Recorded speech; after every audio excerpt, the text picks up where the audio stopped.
اچھا تو میرا آپ سے ایک سوال ہے. ایک حدیث آتی ہے صحیح بخاری میں جس میں کہا جاتا ہے کہ اگر شادی ہو رہی ہو ایک ورجن کی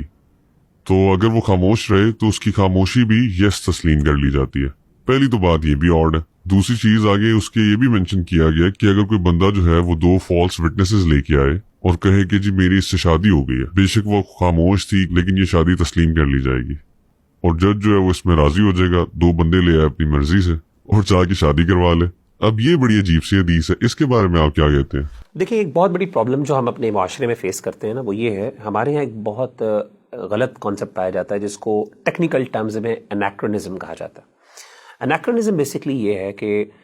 کسی دور کی ایک روایت اور ٹریڈیشن ہے اور آپ اس کو کانٹیکس سے نکال کے آج کل کے دور کے اور آج کل کے کانٹیکس کے مطابق دیکھیں اور آپ کو وہ بہت بڑی آڈ لگے، اولڈ فیشن لگے اور آپ اس پہ کرٹیک کریں. اس کو کہتے ہیں انیکرونزم. یہ جو آپ نے پہلی بات کی کہ جی خاموشی جو ہے یس تسلیم کر دیا جاتا ہے،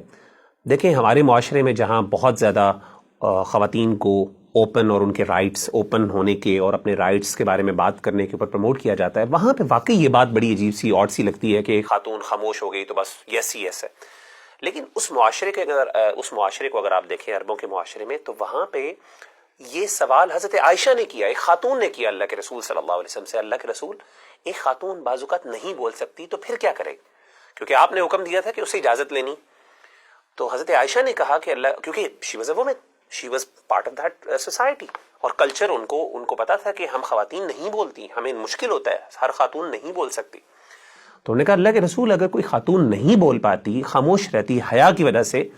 تو پھر کیسے وہ اجازت دے؟ آپ صلی اللہ علیہ وسلم نے کہا کہ اگر وہ خاموش رہتی ہے تو خاموشی ہی اس کی ہاں تسلیم کر لی جائے، ہم اس کو فورس نہیں کریں گے کہ وہ اپنے کمفرٹ زون سے باہر نکل جا کے اوپن ہو کے بولڈ ہو کے یہ کہے کہ ہاں میں اس سے شادی کرنا چاہتی ہوں. تو یہ تو بلکہ دین کی اس کے اوپر احسان ہے ایک قسم کا کہ انہوں نے اس کی جو کمفرٹ زون کا خیال رکھا. دوسری بات جو آپ نے کی کہ جی یہ جو فالس وٹنس والی، یہ بات آپ کی درست ہے کہ صحیح بخاری کے اندر امام بخاری نے اس چیز کو نقل کیا، لیکن امام بخاری نے کہا، اگر آپ اس کو حدیث کو دیکھیں تو امام بخاری نے یہ حدیث کا پارٹ نہیں بنایا، حدیث کا پارٹ نہیں ہے، بلکہ امام بخاری نے کہا اس حدیث کو منشن کرنے کے بعد، اجازت کے بعد، آپ نے فرمایا کہ کچھ لوگ یہ کہتے ہیں، اور بیسیکلی امام بخاری نے کچھ فقہا جو ہیں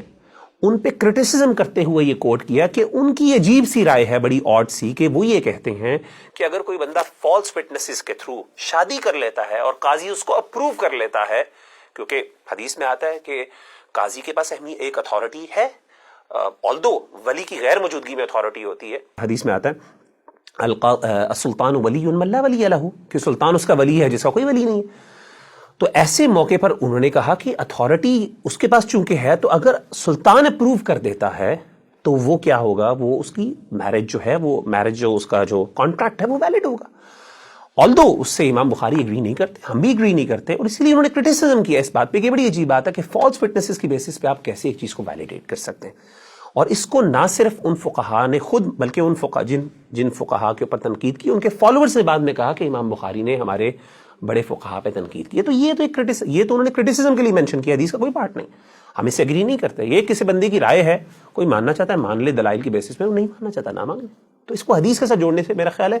یہ ایک قسم کی ڈس آنیسٹی ہوگی کہ اگر ہم اس کو حدیث کے ساتھ جوڑ کے اور حدیث پر اس پر اعتراض کر لیں. Okay, that make sense.